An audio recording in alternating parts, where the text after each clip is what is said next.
જય મુરલીધર. આજે આપણે પાઠ 8 કૃષિ ક્ષેત્ર એના વિશે માહિતી મેળવીશું.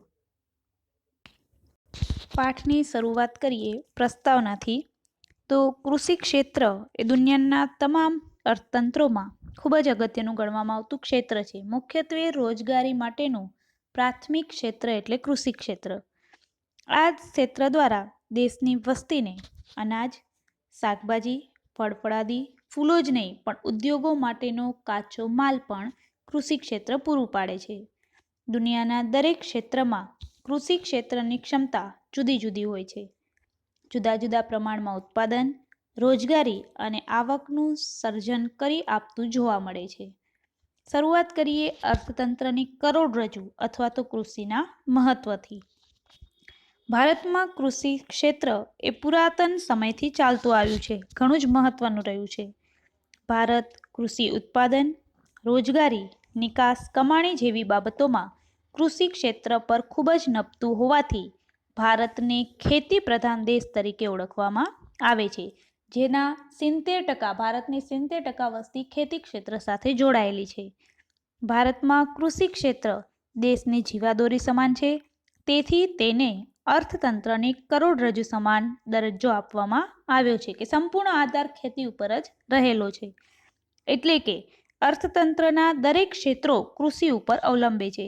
જેનું મુખ્ય કારણ એ છે કે જો કોઈ કારણોસર ભારતમાં કૃષિ ક્ષેત્ર તેના ખેત ઉત્પાદનમાં નિષ્ફળ જાય તો અનાજ, શાકભાજી, ફળફળાદી અને ફૂલો જ નહીં પણ ઉદ્યોગોને મળતો કાચો માલ એ પણ નિષ્ફળ જાય છે.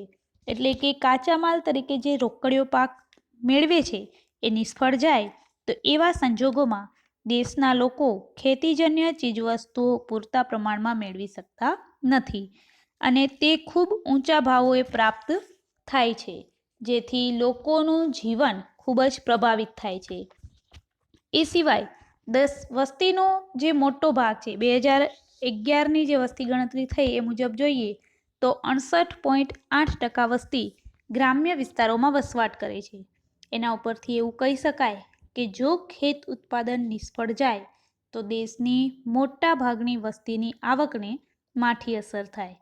જો દેશની મોટાભાગની વસ્તીની અસર થાય તો ઔદ્યોગિક વસ્તુઓના ઉપભોક્તાઓ પણ મોટા પ્રમાણમાં છે. એમને પણ ઔદ્યોગિક વસ્તુઓની માંગને ઘટાડવી પડે. જેના કારણે એક તરફથી જે ઉદ્યોગોને કાચો માલ મળ્યો હોય છે એ બીજી તરફથી તેમની ઔદ્યોગિક ઉત્પાદિત વસ્તુઓની માંગ થતી નથી. સરવાળે એમ કહી શકાય કે કૃષિ ક્ષેત્રની નિષ્ફળતાથી ઔદ્યોગિક ક્ષેત્રને નિષ્ફળતા અપાવે છે. જો કે આ બંને ક્ષેત્રો ઉપર માઠી અસરો જોવા મળે છે. અને જે ત્રીજું ક્ષેત્ર છે સેવાકીય ક્ષેત્ર, એ સેવાકીય માંગ અને આવકના ઘટાડામાં પણ અસર જોવા મળે છે. આના ઉપરથી એવું કહી શકાય કે ભારતનું જે કૃષિ ક્ષેત્ર છે એ જો કદાચ નિષ્ફળ નીવડે તો દેશનું અર્થતંત્ર ખોરવાઈ જાય છે. આ જ રીતે કૃષિ ક્ષેત્ર સફળ નીવડે તો દેશ પ્રગતિના પંથે આગળ વધે છે. અને આ જ કારણથી દેશના કૃષિ ક્ષેત્રને દેશની કરોડરજ્જુ સમાન ગણવામાં આવે છે. એ ટૂંકમાં ત્રણેય ક્ષેત્રનો આધાર એટલે કે ઉદ્યોગો અને સેવાઓનો આધાર પણ કૃષિ ઉપર રહેલો છે. ભારતમાં વર્ષ 1956માં બીજી પંચવર્ષીય યોજનાઓથી ઔદ્યોગિકરણ, ઉદ્યોગોને પ્રોત્સાહન મળ્યું એવા પ્રયત્નો કરવામાં આવ્યા. ભારત સરકારે ઔદ્યોગિકરણ માટે કરેલા પ્રયત્નો છતાં ભારત ખેતી પ્રધાન અર્થતંત્ર તરીકે જ ઓળખાય છે. એટલે કે અહીં આયોજનના પરિણામ સ્વરૂપે ઉત્પાદન, આવક, રોજગારી, નિકાસ, કમાણી વગેરે પરની નિર્ભરતા ઘટી છે. તેમ છતાં ભારતના અર્થતંત્રના વિકાસનો દર આજે કૃષિ ક્ષેત્રના વૃદ્ધિના દર ઉપર આધાર રાખે છે. એટલે કે કદાચ ઉદ્યોગ અને સેવાઓમાં ઔદ્યોગિકરણ આવ્યું અને એને આગળ લઈ જવાના પ્રયત્નો કર્યા પણ તેમ છતાં આજે આપણો દેશ છે એ ખેતી પ્રધાન દેશ તરીકે પણ ઓળખવામાં આવે છે. ત્યાર પછી જોઈએ ભારતમાં કૃષિની વર્તમાન સ્થિતિ. Present situation of agriculture sector in India. ભારતમાં અંગ્રેજોના શાસન પહેલાં, અંગ્રેજોના શાસન દરમિયાન અને અંગ્રેજો પછી જે આઝાદી મળી એના પછી કૃષિ આધારિત દેશ બન્યો છે. દેશમાં આયોજન દરમિયાન ઔદ્યોગિકરણને વધુ મહત્વ આપવાના કારણે ભૂતકાળની જે કૃષિ ક્ષેત્રની સ્થિતિ હતી એ વર્તમાનની સ્થિતિ કરતાં ખૂબ જ મોટા પરિવર્તનો જોવા મળે છે. આજે ભૂતકાળની તુલનામાં રોજગારી, ઉત્પાદન અને નિકાસ કમાણી કે જે સ્તરે ખેતી ક્ષેત્ર અગ્રેસર રહ્યું છે તેમાં કેટલાક ફેરફારો આવી ગયા છે. ખેતી ક્ષેત્રમાં નોંધનીય બાબત એ રહી કે અર્થતંત્રમાં ખૂબ જ મોટા પ્રમાણમાં રોજગારીના ક્ષેત્રે ઉપયોગી રહ્યું છે. એટલે કે તેના આધારે દેશની કુલ આવક એટલે કે રાષ્ટ્રીય આવકમાં કૃષિ ક્ષેત્રનો ફાળો અન્ય ક્ષેત્રોની તુલનામાં ખૂબ જ ઓછો જોવા મળે છે. આ ફેરફારો સિવાય અન્ય ફેરફારો કેવા પ્રકારના અને કઈ દિશામાં છે તે સમજવા માટે આપણે વર્તમાનની સ્થિતિ શું છે એના કેટલાક મુદ્દાઓ જોઈએ. તો પહેલો જ મુદ્દો આમાં સ્પષ્ટ થાય છે, રાષ્ટ્રીય આવકમાં ફાળો. અહીંયા એક કોષ્ટક આપેલું છે જેમાં 1950થી કરી અને 2012 સુધી રાષ્ટ્રીય આવકનો ફાળો ટકાવારીમાં દર્શાવ્યો છે. 1950-51માં 53.1%, 1960-61માં 48%, 1970-71માં 42%, 1980-81માં 36.1%, 90-91માં 29.6%, 2000-2001માં 22.3% અને 2011-12માં 13.9%. સામાન્ય રીતે જે ખેતી ક્ષેત્રની આવક છે એના આધારે પ્રાથમિક ક્ષેત્રની આવક પણ કહેવામાં આવે છે. ખેતીમાંથી પાક, મરઘાપાલન, મત્સ્ય ઉદ્યોગ, પશુપાલન વગેરેનો સમાવેશ થાય છે જે ખેતી સાથે જોડાયેલી છે. આર્થિક સર્વે 2011 અને 12 મુજબ 1950 અને 51માં રાષ્ટ્રીય આવક ખેતી ક્ષેત્રનો ફાળો 53.1% હતો, જે 1956થી શરૂ કરવામાં આવેલી ઔદ્યોગિકરણના મહત્વને કારણે ઘટાડા તરફ રહ્યો છે. 2011 અને 12માં ઘટીને રાષ્ટ્રીય આવકમાં સ્થિર ભાવોએ 13.9% રહ્યો છે. રાષ્ટ્રીય આવકમાં કૃષિ ક્ષેત્રના ફાળામાં થતો ઘટાડો મુખ્યત્વે બિન કૃષિ ક્ષેત્રમાં ઝડપી થયેલા વધારાને પરિણામે છે. આમ ભારતમાં કૃષિ ક્ષેત્રનો વિકાસ એ એક જટિલ પ્રશ્ન બની રહ્યો છે. હાલની જે પરિસ્થિતિ છે, હાલ બધા ઉદ્યોગીકરણ તરફ આગળ વધ્યા છે. ત્યાર પછી નંબર 2 ઉપર જોઈએ રોજગારી. ભારતનું કૃષિ ક્ષેત્ર સૌથી વધારે રોજગારી આપતું ક્ષેત્ર છે. આઝાદી સમયે ભારતના 72% લોકો કૃષિ અને કૃષિ સાથે જોડાયેલી પ્રવૃત્તિઓ એમાં રોજગારી મેળવતા હતા. પણ આઝાદી પછી ભારતીય અર્થતંત્ર વિકાસ ઝડપી બનતા, ખાસ કરીને ઉદ્યોગો અને સેવાઓનો વિકાસ વધતા કૃષિ ક્ષેત્ર કરતાં ઝડપી બને ત્યારે કૃષિ ક્ષેત્ર પરનો રોજગારી પરનો આધાર ઘટ્યો છે. વર્ષ 2001 અને 2માં કૃષિ ક્ષેત્ર 58%, જ્યારે વર્ષ 2014 અને 15માં 49% લોકોને રોજગારી પૂરી પાડે છે. ત્યાર પછી જોઈએ નિકાસ આવક.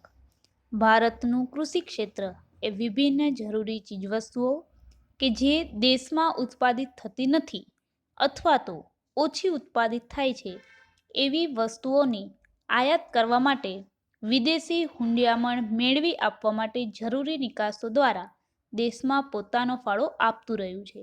ટૂંકમાં કાચો માલ જે છે એ આપણા દેશમાંથી વિદેશમાં જાય છે અને એના આધારે ત્યાંનું નાણું આપણા દેશમાં આવે છે. આમ કૃષિ ક્ષેત્ર દ્વારા દેશના આર્થિક વિકાસ માટે જરૂરી વિદેશી હુંડિયામણની જરૂરિયાત કૃષિ ક્ષેત્ર પોતાના વસ્તુની નિકાસ દ્વારા મેળવી રહે છે. દાખલા તરીકે કઈ કઈ વસ્તુઓની નિકાસ કરે છે તો ચા, મરી મસાલો અને ફળ, જેની કિંમતી વિદેશી હુંડિયામણ કૃષિ ક્ષેત્ર દેશ માટે મેળવી આપે છે. આઝાદીના સમયે ભારતની કુલ નિકાસ આવક પૈકી 70% આવક માત્ર કૃષિ ક્ષેત્રમાંથી મળતી હતી. પરંતુ દેશની વિકાસની પ્રક્રિયામાં જ્યારે ઉદ્યોગો અને સેવાઓ આ બંને ક્ષેત્ર અગ્રસ્થાને આવ્યા એના કારણે કૃષિ ક્ષેત્રનો ફાળો નિકાસ આવકમાં પણ ઘટ્યો છે. વર્ષ 2013 અને 14માં દેશની કુલ નિકાસ આવકમાં કૃષિ ક્ષેત્રનો ફાળો 14.2% નોંધવામાં આવ્યો હતો. આ વાત કરી કૃષિ ક્ષેત્રની હાલની પરિસ્થિતિમાં જે નિકાસ આવક છે તેની. ત્યાર પછી જોઈએ જીવન ધોરણ. વિશ્વમાં લોકોના જીવનનો પ્રાથમિક આધાર જ કૃષિ ક્ષેત્ર ઉપર રહ્યો છે. ભારતમાં પણ કૃષિ ક્ષેત્રે લોકોના જીવન ધોરણમાં સુધારો કરવાનું કાર્ય સતત કર્યું છે. કૃષિમાં મુખ્યત્વે બે પ્રકારના પાક, જેમાં અનાજ અને રોકડિયા પાક બંનેનું ઉત્પાદન થતું રહ્યું છે. અનાજના પાકમાં મુખ્યત્વે તમામ ધાન્ય પાકોનો સમાવેશ થાય છે, જ્યારે તેમને ઉત્પાદિત કરી ભારત સ્વનિર્ભર બન્યું છે. જ્યારે રોકડિયા પાકો જેવા કે રૂ, શણ, મગફળી, તેલીબિયા, શેરડી આ એવા પાકો છે કે જેનો ઉપયોગ મુખ્યત્વે કાચા માલ તરીકે થાય છે અને કાચા માલને આધારે જ તેના ઉત્પાદનમાં વૃદ્ધિ જોવા મળે છે. આ ઉપરાંત વર્તમાન ખેડૂતો શાકભાજી, ફળફળાદી, ફૂલ વગેરેની ખેતી પણ કરતા થયા છે, જેના ઉપરથી એવું કહી શકાય કે ભારતનું કૃષિ ક્ષેત્ર લોકોની કૃષિજન્ય જરૂરિયાતોને પૂર્ણ કરતું રહ્યું છે. ભારતમાં અનાજની માથાદીઠ ઉપલબ્ધતા જે 1951માં દૈનિક 395 ગ્રામ હતી, એટલે કે એક વ્યક્તિ દીઠ 395 ગ્રામ રોજની, એ ભારતની વસ્તીમાં થયેલા ખૂબ ઝડપી વધારા છતાં વધીને વર્ષ 2013માં દૈનિક 511 ગ્રામ થઈ છે. એના ઉપરથી એવું કહી શકાય કે કૃષિ દ્વારા ભારતીય લોકોને જરૂરિયાત કરતાં ઘણા સારા પ્રમાણમાં સંતોષાતી હોવાથી લોકોનું સરેરાશ આયુષ્ય છે એ પણ વધ્યું છે. આપણે વાત કરી જીવન ધોરણની, ત્યાર પછી જોઈએ કૃષિ ઉત્પાદનમાં વૃદ્ધિ. હવે અહીંયા એક કોષ્ટક આપ્યું છે કે જેમાં પાક અને પાકને આધારે 1950-51ની સરખામણીએ 2013 અને 2014માં ઉત્પાદનમાં જે પ્રમાણમાં વૃદ્ધિ થઈ છે તેને જોઈ શકાય છે. ભારતમાં કૃષિ ક્ષેત્રમાં પાક અનાજ છે જેનું પ્રમાણ છે 51, 1950-51માં, 2013-14માં 264.4, કઠોળનું મેટ્રિક ટન 8.4, 2013-14માં 19%, શેરડીનું 69%, જે 2013 અને 14માં 348, તેલીબિયા 5.1 અને 2013-14માં 32.4, કપાસ 2.1 અને 36.5. આમ ભારતીય કૃષિ ક્ષેત્રમાં કુલ ઉત્પાદનની દ્રષ્ટિએ વધારો થયો છે, જે આપણે કોષ્ટકમાં જણાવ્યા મુજબ અનાજનું ઉત્પાદન 1951માં 51 મેટ્રિક ટન હતું, જે વધીને 2013 અને 14માં 264.4 મેટ્રિક ટન થયું, જે 5 ગણાથી પણ વધારો સૂચવે છે. જ્યાં કઠોળનું ઉત્પાદન 8.4 મેટ્રિક ટન હતું તે વધી અને 2013 અને 14માં આપણે કોષ્ટકમાં જોઈ શકીએ છીએ તે જ રીતે 19.6 મેટ્રિક ટન થયું છે, જે લગભગ 2.5%નો વધારો સૂચવે છે. શેરડીનું કુલ ઉત્પાદન 1950-51માં 69 મેટ્રિક ટન હતું, જે 2013 અને 14માં વધીને 348 મેટ્રિક ટન થયું, લગભગ 5 ગણો વધારાને સૂચવે છે. અહીં તેલીબિયા અને કપાસ ખૂબ જ વધારે વૃદ્ધિ સૂચવે છે, જેમાં તેલીબિયા છે એ 1951માં 5.1 મેટ્રિક ટનનું ઉત્પાદન હતું, જે વધી અને 32.4 મેટ્રિક ટનનું કુલ ઉત્પાદન થયું છે, એટલે કે 6.35 ગણો વધારો સૂચવે છે. જ્યાં કપાસનું કુલ ઉત્પાદન 1950-51માં 2.1 મેટ્રિક ટન હતું એ વધી અને 2013-14માં 36.5 મેટ્રિક ટન થયું, એટલે કે 17 ગણો વધારો સૂચવે છે. આમ જે વાવેતર હેઠળની જમીન વધવા અને હેક્ટર દીઠ ઉત્પાદનમાં વધારો થતાં આ બધું ઉત્પાદનમાં જે વૃદ્ધિ થઈ છે એ શક્ય બન્યું છે. ત્યાર પછી જોઈએ ઔદ્યોગિક વિકાસનો પાયો. ભારતમાં કૃષિ ક્ષેત્ર અને ઔદ્યોગિક ક્ષેત્રના વિકાસનો આધાર બને છે, એટલે કે ઉદ્યોગોને કાચો માલ કૃષિ ક્ષેત્ર પૂરું પાડે છે. ઔદ્યોગિક ક્ષેત્રમાં જરૂરી એવા માલની પૂર્તિ કૃષિ ક્ષેત્ર દ્વારા થાય છે, એટલે કે ઔદ્યોગિક ક્ષેત્ર તેની ક્ષમતા અનુસાર ઉત્પાદન વધારી શકે અને શક્ય એટલો વિકાસ હાંસલ કરી શકે. પરંતુ જો ઉત્પાદિત વસ્તુઓ માટે ભારતમાંનું સૌથી મોટું બજાર ગ્રામ્ય ક્ષેત્રો બને છે, કારણ કે ભારતની લગભગ 69% વસ્તી ગ્રામ્ય વિસ્તારમાં રહે છે. અહીંયા એક બાબત નોંધવા જેવી છે કે 69% વસ્તીની આવકનો મુખ્ય સ્ત્રોત જ કૃષિ ક્ષેત્ર છે, જેથી ગ્રામ્ય ક્ષેત્ર ઔદ્યોગિક વસ્તુઓની ઉત્પાદક વસ્તુઓમાં, દાખલા તરીકે ટીવી, ફ્રીજ, બાઇક, મોબાઈલ આવી વસ્તુઓની માંગનું સર્જન કરી શકે છે. આપણે અહીંયા વાત કરી ભારતની કૃષિ ક્ષેત્રની વર્તમાન સ્થિતિ, જેમાં રાષ્ટ્રીય આવકમાં ફાળો શું છે, રોજગારીની દ્રષ્ટિએ, નિકાસ આવકમાં, જીવન ધોરણમાં, કૃષિ ઉત્પાદનમાં વધારામાં અને છેલ્લે ઔદ્યોગિક વિકાસનો પાયો જ કૃષિ ક્ષેત્ર ગણાય છે. હવે પછી આપણે જોઈએ નીચી ખેત ઉત્પાદકતાના કારણો. કયા કારણોસર ખેતીમાં ઉત્પાદન નીચું જોવા મળે છે? સૌ કોઈ જાણે છે કે ભારત એક ખેતી પ્રધાન દેશ છે, છતાં ખેતી સાથે કેટલીક ઘણી સમસ્યાઓ રહેલી છે. એમાંની એક મોટામાં મોટી સમસ્યા છે નીચી ખેત ઉત્પાદકતા.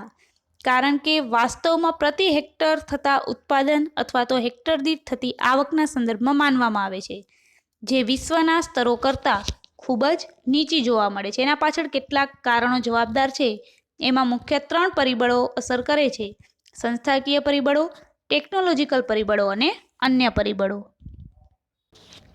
સંસ્થાકીય પરિબળોથી શરૂઆત કરીએ તો ભારતના ખેડૂતો જે સંસ્થાકીય માળખામાં રહી અને ખેતી કરે છે, એટલે કે એક માળખું જ તૈયાર છે કે એના આધારે જ ઉત્પાદન અને એના આધારે જ વેચાણ થાય છે. તેને અસર કરતા ભૌતિક, સામાજિક, આર્થિક અને કાયદાકીય પરિબળોને સંસ્થાકીય પરિબળો કહેવામાં આવે છે. ભારતમાં આવા પરિબળો ખેતી માટે અવરોધરૂપ હોય, તેથી ખેતીનો વિકાસ સતત ઓછો અથવા તો નિમ્ન સ્તરનો રહ્યો છે, જેના કારણે ખેત ઉત્પાદકતા નીચી જોવા મળે છે. શરૂઆતમાં સંસ્થાકીય પરિબળોમાં જે અંગ્રેજોએ આપણા ઉપર શાસન કર્યું એ દરમિયાન જમીન મહેસૂલ ઉઘરાવવાની, એટલે કે જે જમીન ઉપર ખેતી કરે છે એ જમીન પર ટેક્સ લેવાની પ્રથા, જમીનદારી પ્રથા, મહાલવારી પ્રથા, રયતવારી પ્રથા, ખેત ધિરાણની સવલતો, ખેત પેદાશોની વેચાણ વ્યવસ્થા, વાહન વ્યવહારની સવલતો, જમીન માલિકીની પ્રથા વગેરેનો સમાવેશ થાય છે. એટલે કે ઊંચા જે ખેડૂતો છે એ નીચા ખેડૂતોને પોતાની જમીન આપી દે છે અને એના ઉપર ઉત્પાદન મેળવે છે. હવે એ ઉત્પાદન મેળવ્યા પછી ફરી પાછું જે ઉત્પાદન થાય છે એ મોટા ખેડૂતોને આપવાનું રહે છે. ટૂંકમાં આવી પ્રથાઓથી ખેડૂતોનું શોષણ થાય છે અને એ કારણોસર ક્યારેક એની ઉદાસીનતાને કારણે ખેત ઉત્પાદકતા નીચી જોવા મળે છે. એટલે કે આવા સંસ્થાકીય પરિબળો અવરોધક અથવા તો નકારાત્મક રહેવાને કારણે ખેતી ક્ષેત્રે નીચી ખેત ઉત્પાદકતા જોવા મળે છે. હવે એમાં શરૂઆત કરીએ પહેલી જ પ્રથાથી, જમીન મહેસૂલ ઉઘરાવવાની પ્રથા. ભારત દેશ જ્યારે આઝાદ થયો ત્યારે દેશમાં જમીન મહેસૂલ ઉઘરાવવાની 3 પ્રથાઓ હતી. એક જમીનદારી પ્રથા, મહાલવારી પ્રથા અને રૈયતવારી પ્રથા. જેમાં જમીન ઉપર જે ખેતી ગણોતિયાઓ કે જમીન વિહોણા ખેત મજૂરો દ્વારા કરવામાં આવે છે, એનામાં માત્ર જમીન પરનું ભાડું અને મહેસૂલ ઉઘરાવવાની આ જુદી જુદી પદ્ધતિઓ હતી કે જે જમીન ઉપર નાનો ખેડૂત ખેતી કરે છે એ જમીન માટે પણ એને ટેક્સ આપવો અને ઉત્પાદન થયા પછી ઉત્પાદનની સાથે સાથે પણ રકમ ચૂકવવામાં આવતી. એ આ 3 જુદી જુદી પદ્ધતિઓ છે, જેમાં જમીનદારો કુલ ઉત્પાદનનો એક મોટો ભાગ ભાડા સ્વરૂપે ઉઘરાવતા અને ખેડૂતો પાસે માત્ર જીવન નિર્વાહ થઈ શકે એટલું જ ખેત ઉત્પાદન બાકી રહેવા દેતા. એટલે કે જે કાંઈ ઉત્પાદન થાય એ બધું જ ઉત્પાદન ખેત માલિકોને આપી દેવાનું અને બાકી જે રહેલું છે, એટલે કે જેનો જીવન નિર્વાહ થઈ શકે એટલું ઉત્પાદન ખેત મજૂરો પાસે રાખવામાં આવતું હતું. આવું વધારાનું ઉત્પાદન તેમણે ફરજિયાતપણે લઈ લેતા, જેના કારણે ખેતી કરતા વર્ગને ખેત ઉત્પાદન વધારવામાં રસ રહેતો નહીં. આવા ખેતી ક્ષેત્રમાં ઉત્પાદન વધે તેવા નવા પ્રકારના અજમાઓ પર તૈયાર કરતા ન હતા. તેથી ખેતી ક્ષેત્રનું ઉત્પાદન પ્રમાણ લગભગ સ્થિર રહેવા પામતું. આમ કૃષિ ક્ષેત્રનું ઉત્પાદન દેશની જરૂરિયાત અને ખેતી કરતા વર્ગની જરૂરિયાત અનુસાર વધારો પ્રાપ્ત કરતું ન હતું. આઝાદી પહેલાં ખેડે તેની જમીન એવા કાયદા હેઠળ જે ખેડ હક, સલામતી અને ભાડા નિયમન અંગેના કાયદાઓ પસાર કરવામાં આવ્યા, પરંતુ આ કાયદાઓનો સંપૂર્ણપણે અમલ ન થતાં આવી જમીનદારી પ્રથાઓથી અને જમીન મહેસૂલ ઉઘરાવવાની પ્રથાઓથી ખેડૂતોનું શોષણ મુક્ત કરી શક્યા ન હતા. સરવાળે કૃષિ ક્ષેત્રમાં નીચી ઉત્પાદકતાનો પ્રશ્ન વિકટ બનતો ગયો. આ વાત થઈ જમીન મહેસૂલ ઉઘરાવવાની પ્રથાની. બીજું સંસ્થાકીય પરિબળ છે ખેત ધિરાણ. ભારતના મોટા ભાગના ખેડૂતો ગરીબીનો સામનો કરતા જોવા મળે છે, જેમને દરેક પાક અગાઉ ખેત ધિરાણની આવશ્યકતા એટલે કે જરૂરિયાત રહે છે. ખેત ધિરાણ દ્વારા તેઓ બિયારણ, ખાતર, જંતુનાશક દવાઓ વગેરે ખરીદી કરવા માટે શક્તિમાન બને છે. ખેત ધિરાણ એટલે ખેતીના સાધનો ખરીદવા માટે જે રકમ ચૂકવવામાં આવે છે તે, અને ઉત્પાદન પ્રક્રિયા શક્ય બને છે. પરંતુ આઝાદી સમયથી ખેત ધિરાણમાં ખાનગી નાણાં ધીરનારની ભૂમિકા મોટી જોવા મળે છે. ભારતમાં 1951માં અંદાજે 71.6% ખેત ધિરાણ નાણાં ધીરનારનો વ્યવસાય કરતા લોકોમાં કરવામાં આવતું હતું.